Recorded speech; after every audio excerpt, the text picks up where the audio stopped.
ایک मर्तबा का जिक्र है, बगदाद के बादशाह का दरबार सजा हुआ था। गर्मी का मौसम था और सूरज आग बरसा रहा था। तभी मुल्क के शाम से एक सौदागर दरबार में हाजिर हुआ। उसने बादशाह सलामत को अदब से सलाम किया और अपनी जेब से 2 बेहद खूबसूरत और चमकदार नीलम यानी नीले पत्थर निकालकर मखमली कपड़े पर रख दिए। सौदागर ने अर्ज किया, जहाँपना, ये दोनों पत्थर देखने में हूबहू एक जैसे हैं, लेकिन हकीकत में इनमें से एक बेशकीमती असली नीलम है और दूसरा महज एक मामूली रंगीन पत्थर। लेकिन मेरी शर्त यह है कि आपके दरबार का कोई भी अक्लमंद शख्स बिना इसे तोड़े या खरोचे ये बता दे कि असली कौन सा है और नकली कौन सा।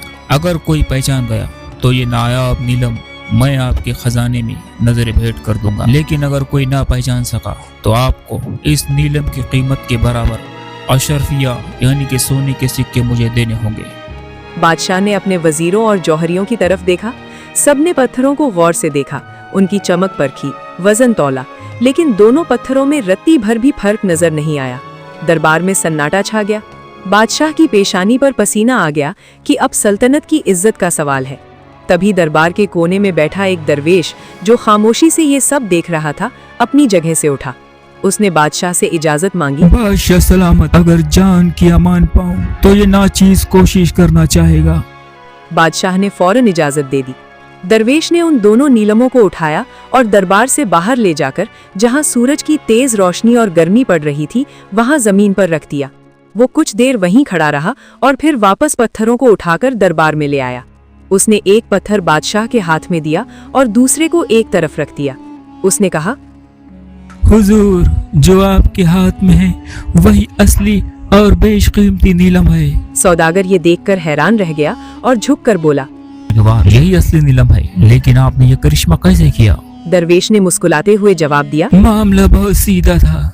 मैंने दोनों पत्थरों को तपती धूप में रख दिया था। जब मैंने उन्हें छूकर देखा तो जो मामूली पत्थर था वो माहौल की गर्मी से तपकर अंगारा हो गया था, लेकिन जो असली नीलम और खानदानी पत्थर था वो इतनी तपिश में भी अंदर से सर्दी और ठंडक लिए हुए था। दरवेश ने दरबार को मुखातिब करते हुए कहा, इंसान की पहचान भी ऐसी ही होती है। जो शख्स हालात की गर्मी और लोगों की बातों से जल भुन जाए वो मामूली कांच है, और जो शख्स मुश्किल व गुस्से के माहौल में भी अपना आपा ना खोए ठंडा रहे वही असली जौहर है, वही नायाब है।